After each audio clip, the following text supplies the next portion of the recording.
자, 그럼 해볼까요? 자, 그럼 먼저 자기소개를 한번 해주시겠어요? 네, 안녕하세요. 저는 구글에서 엔지니어로 일하고 있고요. 지금 안드로이드 팀에 있는 노용현입니다. 아이고, 반갑습니다. 사람들이 이제 구글 개발자 하면은 좀 막연하게 뭔가 동경의 대상이기도 하고, 그리고 도대체 어떤 사람들이 구글에서 일을 하는지 좀 많이 궁금해 하잖아요. 그래서 오늘은 좀 형이 어떻게 해서 여기 와서 일을 하고 있는지. 네, 저는 한국에서 초등학교, 중학교, 고등학교를 다 나온 사실상 토종 한국인이라고 봐도 될 것 같고요. 이제 처음에 유학을 결심을 한 거는 고등학교 때 교보문고에 가면은 딱 그 베스트셀러 섹션에 그런 책들이 되게 많았어요. 그 막 뭐 내 공부는 내가 한다, 공부 몇 단 그런 유명하신 분들이 쓰신 책들을 보고 아 나도 이분들처럼 유학을 가면은 좋지 않을까. 굉장히 막연했죠. 그러니까 미국을 유학을 가려면 뭘 해야 되느냐. 그래서 여러 가지로 알아봤는데 첫 번째는 이제 학교 성적, 마지막으로는 학교 외에 어떤 활동을 했는지 과외 활동. 과외 활동이라고 하는 게 맞죠. 그래서 결국 어디로 갔어요? 결국은 이제 스탠포드에 입학을 해서 뭐 중간 과정을 다 생략하자면 근데 그 많은 대학들 중에 왜 스탠포드를 고르셨어요? 저 같은 경우에는 거기서 1등 대학교부터 그냥 15등 대학교까지 뭐 어딘가는 되겠지라는 생각으로 다 지원했던 것 같아요. 그냥 정말 아무 정보도 없이 뭐 붙은 대학교 중에서 제일 그 리스트에서 제일 랭킹이 높았던 대학으로 가자. 여기가 제일 좋더라. 좋다고 하더라. 좋다고 하더라도 뭐 나는 가본 적도 없고 뭐 어떤 문화가 있는지도 모르고. 그래도 좀 못 믿기는 게 저는 사실 저는 SAT도 저도 봤으니까 네. 어떻게 한국인이 그냥 한국에서 준비를 해서 SAT를 잘 볼 수가 있나. SAT 사실 저 망했어요. 제일 컸던 거는 저는 개인적으로 생각했던 게 과외활동이 아닐까. 올림피아드라든지 뭐 국제대회, 뭐 당시에 저는 되게 물리에 빠져 있었는데 한국 물리 올림피아드에서 상도 받았고 그다음에 학교에서도 학생회장 이런 거. 그러면은 처음 대학교를 입학할 때부터 와 나는 코딩을 꼭 해야겠다 이런 마음가짐으로 들어갔어요? 전혀 아니었고요.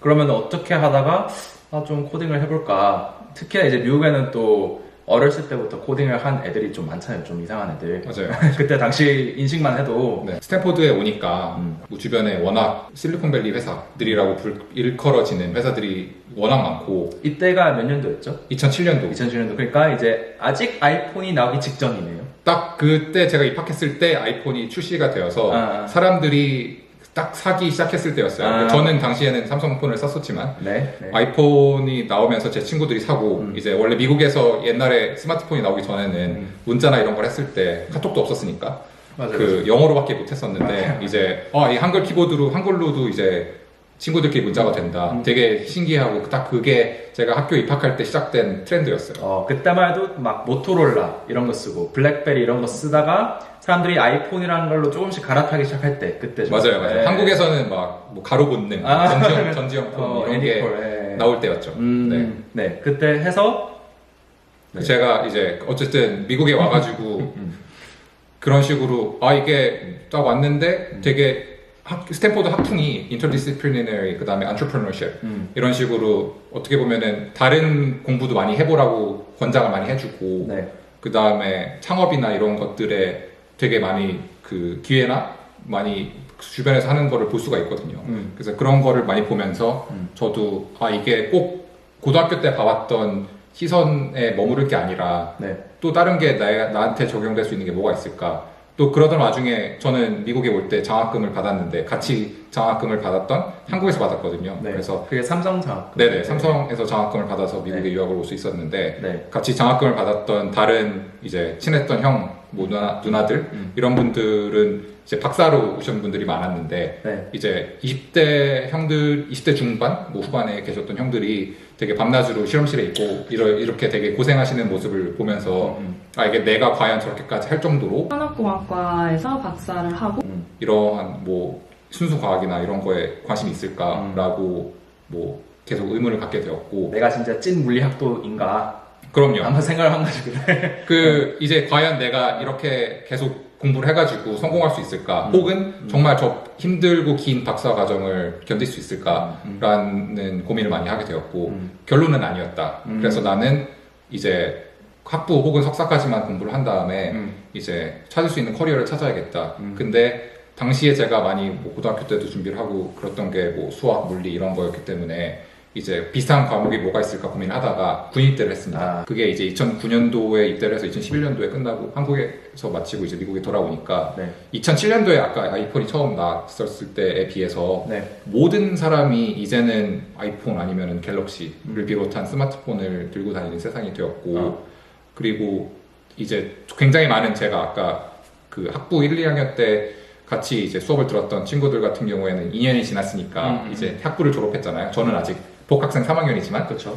그래서 그 친구들 같은 경우에 이제 어디서 일하나 뭐 졸업하고 뭐 하나 궁금해가지고 연락해보고 밥도 먹고 그랬는데 네. 다들 자기 회사로 부르더라고요. 왜 밥을 너네 회사에서 먹고 밖에 식당에서 먹지 그랬는데 그런 회사들 같은 실리콘밸리 회사들 같은 경우에는 이제 밥을 주는 경우가 많고 하니까 그렇죠. 이제 저도 이렇게 얻어먹고 네. 딱 이제 회사 냉장고에 보면은 되게 비싼 음료수가 가득 차 있는 모습을 보면서 뭔진 모르겠지만 되게 있어 보인다. 되게 어떻게 보면은 그렇게 그 컴퓨터 공학과 컴퓨터 사이언스를 공부하는 거는 되게 쉬운 결정이었던 것 같아요. 너무 세상이 빨리 변했고 그 처음에 2007년부터 11년까지 4년이란 시간 동안에 그 되게 뭐 리만 브라더스라든지 경제 위기도 왔었는데 그렇죠. 테크 붐이 딱 본격적으로 시작을 되면서 1, 2학년 때는 컴퓨터 공학 전공하는 사람들이 50명도 안 되는 걸로 제가 알고 있었는데 네. 제가 군대 갔다 오니까 정말 CS 그러니까 컴퓨터 공학 그 인트로 수업들 그러니까 입문 수업들에 그러니까 듣는 학생들만 몇백 명이고 네. 몇백 명이 뭐 이제 컴퓨터 사이언스를 전공하겠다라고 지원을 하는 시기가 되었더라고요. 그래서 이 배는 무조건 나도 무조건 올라타야겠다라는 생각이 그때는 들었었던 것 같아요. 네, 군대를 갔다 오니까 좀 세상이 변했었네요. 엄청 변했어. 네. 그리고 이제 거기에 적응을 한 거죠. 맞아요. 저도 원래는 군대 가기 전에는 뭐 졸업하고 뭐 해야 되나. 그 당시에는 그 제일 잘 나가던 선배들은 뱅킹하는 선배들이 많았었는데 맞아요. 나도 그런 걸 해야 되나. 뱅킹, 뭔지도 컨설팅, 모르지만 컨설팅, 뱅킹, 뭐 그 변호사도 많이 되고 의사도 많이 되고 그런 여러 가지 루트들 중에서 뭐 할지 갈피를 못 잡고 있다가 상대적으로 쉽게 결정할 수 있었던 것 같아요. 그러니까 이제 요새야 막 사람들이 다 컴퓨터 과학과가 제일 인기 있는 걸 알지만 그때만 해도 솔직히 그러니까 형이 군대 가시기 전까지만 해도 약간 괴짜들만 하는 그런 거였잖아요. 맞아요. 진짜 빨리 변하는 것 같아요. 그렇죠? 네. 구글에 바로 당일 못 갔고 되게 다른 회사들을 거쳐서 갔는데요. 스탠포드 같은 경우에는 매 분기별로 한 번씩 회사들이 이렇게 다 같이 와가지고 인턴십이라든지 풀타임 직원들을 채용을 하는 그 커리어 페어 그러니까 한국으로 따지면 직업 박람회? 직업 박람회. 네, 근데 이제 학교를 대상으로 하는 거죠. 레주메 그러니까 제 이력서를 이만큼 두껍게 뽑아가가지고서는 한 명 한 명 다 다니면서 엔지니어를 뽑는다라고 하면은 레주메 주면서 결과적으로 이제 몇십 장을 많이 냈던 것 같고 그 모든 회사가 거절하지는 않았어요. 당연히 뭐 모두가 아는 뭐 구글이라든지 뭐 페이스북이라든지 마이크로소프트 이런 회사들은 당연히 연락이 안 왔지만 거기서도 이제 되게 작은 회사들 같은 경우에는 사람들을 못 뽑는 경우가 있으니까 그렇죠. 연락이 왔고 물론 경쟁도 심했긴 했죠. 왜냐면 저같이 처음 인턴십을 구한 학생들도 많았으니까. 네. 그래서 근데 이제 다행히 저 같은 경우에는 당시에 정말 학부 1학년이 듣는 수업과 이제 이런 인터뷰 준비를 할 때 도움이 되는 뭐 알고리즘이나 뭐 데이터 스트럭처, 그러니까 자료 구조 같은 수업들을 많이 들어가지고 그나마 인터뷰에서 그나마 잘할 수 있었던 것 같아요. 물론 그거 말고도 인터뷰 준비를 굉장히 많이 하긴 했고요. 첫 번째 회사부터 구글까지의 또 길은 어떻게 됐어요? 거기서 9개월인가 인턴십을 하게 되었거든요. 다음 여름에 인턴십을 했던 게 링크드인. 처음 인턴십을 했던 경험이 있고 하니까 네네네. 이제 다른 회사들에서 훨씬 더 저를 제 이력서를 봐줄 때 잘 봐주더라고요. 그래서 서류 통과를 하고서 인터뷰를 통하고 그 다음에 이제 인턴십 오퍼를 받는 건데 이제 처음 서류 통과를 상대적으로 훨씬 더 많이 통과가 되는 거를 체감을 했고요. 인턴십 경험이 아무래도 있으니까 그 인턴십을 3개월 동안 여름 동안 했는데 저는 굉장히 그때 충격을 받았던 게 인턴십에서 이제 정규직으로 전환되는 비율이 대충 50% 정도. 그러니까 절반 정도가 정규직 전환된다고 저는 이제 리크루터, 그러니까 인사팀한테 들었는데 제가 이제 하위 50%에 들었던 거죠. 그러니까 어떻게 보면은 리턴 오퍼를 못 받고 이제 제 매니저가 저를 회의실로 불러서 3개월 동안 수고했고 집에 잘 가라. 내년에는 아쉽지만 너를 뽑을 수는 없을 것 같다라고 이제 소식을 듣고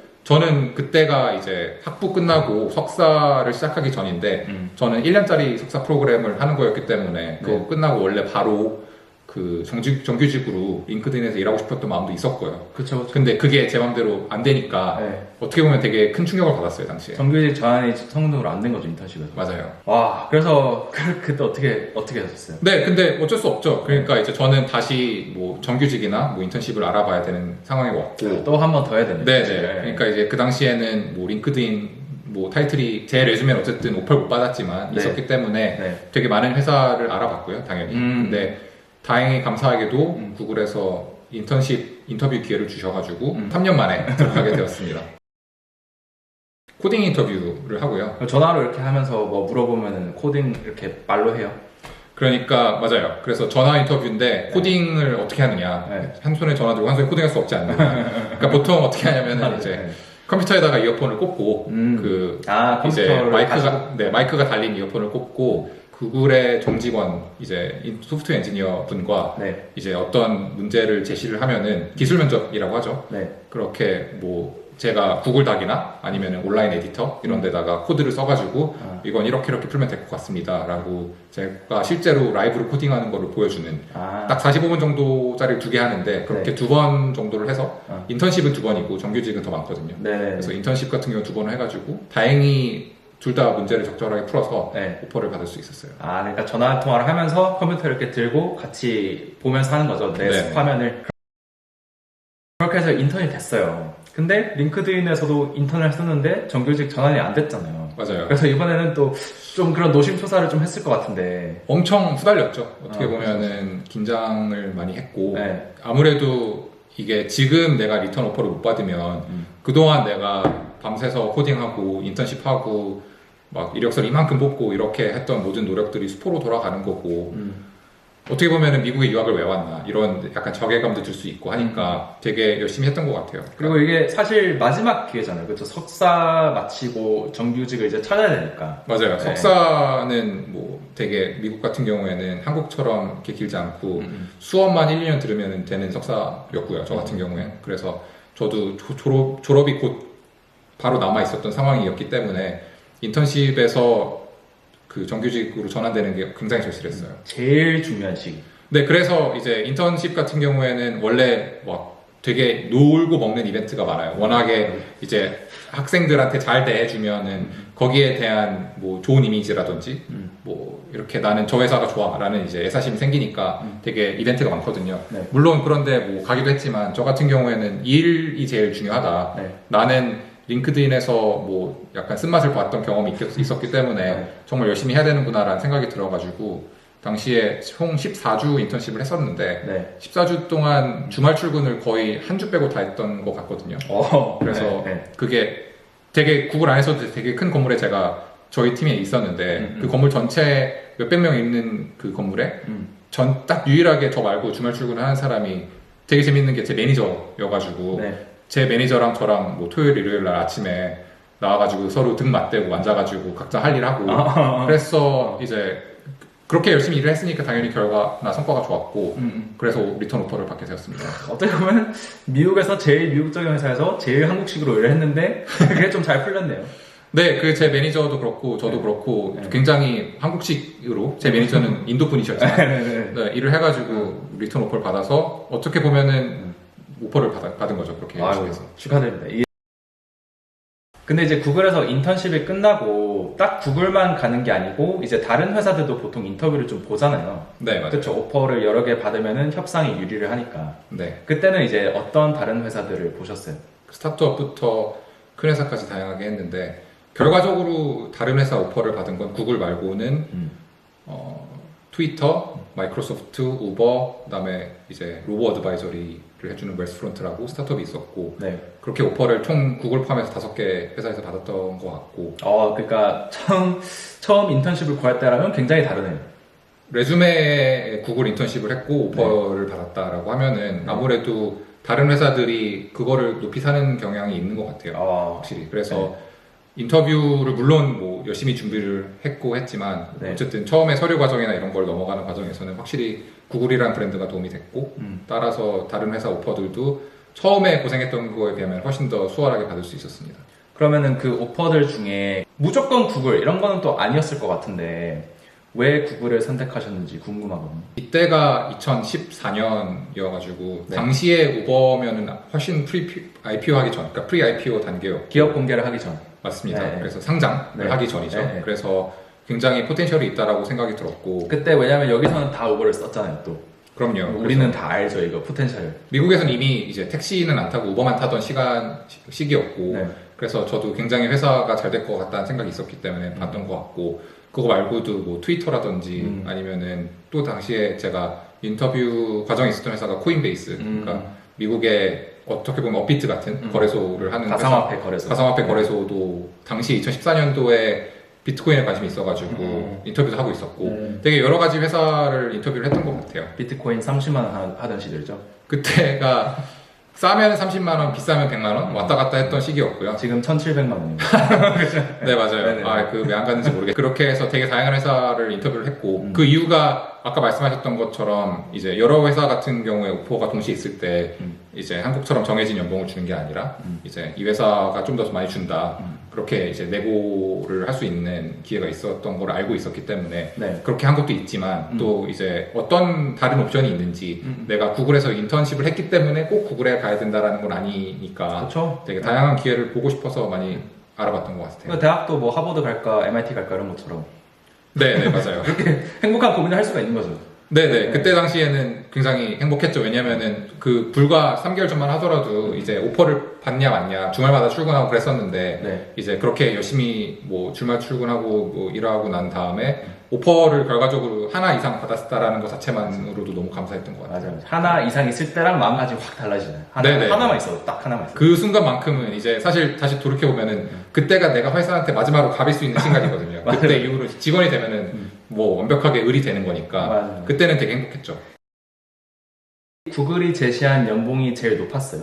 아니요. 그 어. 트위터가 제일 높았던 것 같아요. 지금 기억이 가물가물한데 사실 똑같은 그 학생한테 네. 캔디데이트 할때 네. 뭐 구글 갈래, 트위터 갈래, 그리고 모든 거 다 똑같아. 동일 조건 하면은 아무래도 구글은 뭐 10년이 지나도 있을 것 같고 트위터는 당시만 해도 지금보다도 더 작았고 하니까 그렇죠. 훨씬 작았죠 지금보다. 네네. 그래서 이제 어떻게 될지도 모르고 하니까 아무래도 좀 더 그 이름이 더 큰 회사에 갈 테니까 조금 이제 그렇게 사이즈가 작거나 하는 경우에는 오퍼를 좀 더 많이 주는 경우가 있었던 것 같아요. 돈으로 꼬시려고. 그렇지 않으면 경쟁력이 안 되는 경우도 있으니까 사람마다 다르지만 그렇죠. 네. 그런데도 구글을 선택하셨잖아요. 네. 그 이유는 뭐였어요? 여러 가지 이유가 있는데 제가 인턴십도 안드로이드 팀에서 하고 지금도 안드로이드 팀에서 있는데 네. 그 안드로이드라는 제품이 매력적인 게 세상에서 가장 많이 쓰이는 운영체제거든요. 옛날에 한국에서 뭐 윈도우즈가 있었고 뭐 맥도 있고 iOS도 있고 되게 다양한 운영체제 중에서 유저 수가 독보적으로 1등이고 그러니까 제가 일을 하고 코딩을 쓰는 게 뭐 오랜만에 한국에 들어가면 뭐 지하철 탔을 때 되게 많은 어르신분들도 이렇게 핸드폰을 이제 보시면서 그 쓰시는 게 그 제가 쓴 코드가 돌아가고 있다라고 돌아가고 있는 게 보이잖아요. 네. 그러한 것들에서 어떻게 보면은 정말 내가 일을 하는 게 굉장히 임팩트가 크구나. 영향력이 되게 엄청나구나. 유저 수가 빌리언 단위로 있는, 그러니까 10억 명 단위로 있는 제품이 세상에 뭐가 있으면 또 내가 그렇게 직접적으로 쓰는 코드가 바로바로 그렇게 릴리스가 되고 출시가 되고 배포가 돼서 사람들 손에 들어가는 게 굉장히 엄청나다라는 생각이 들어서 저는 그런 임팩트적인 게 첫 번째였고 그 다음에 되게 인턴십을 통해서 여러 번 그 실패도 해보고 물을 먹었던 경험이 있었기 때문에 네. 아무래도 저의 커리어의 시작은 이렇게 큰 대기업에서 하는 게 차후에 좋지 않을까 이렇게 두 가지 생각이 있었던 것 같아요. 밖에서 바라보던 구글이랑 네. 안에서 직접 이제 정직원으로서 겪어보는 구글은 또 달랐던 점이 많이 있었을 것 같은데 내가 지금 구글에서 뭐 지난 몇 년간 있으면서 배웠던 거를 내가 대학생 때 좀 알았으면 어땠을까 하는 그런 게 있으면 좀 알려주세요. 그리고 또 학벌도 이제 많이들 고민을 많이 하시는데 네. 또 다음으로 고민을 많이 하시는 게 이제 뭐 내가 나이가 30인데 나이가 40인데 50인데 지금 코딩을 시작해도 될까 이렇게 물어보시는 분들이 정말 많아요. 일단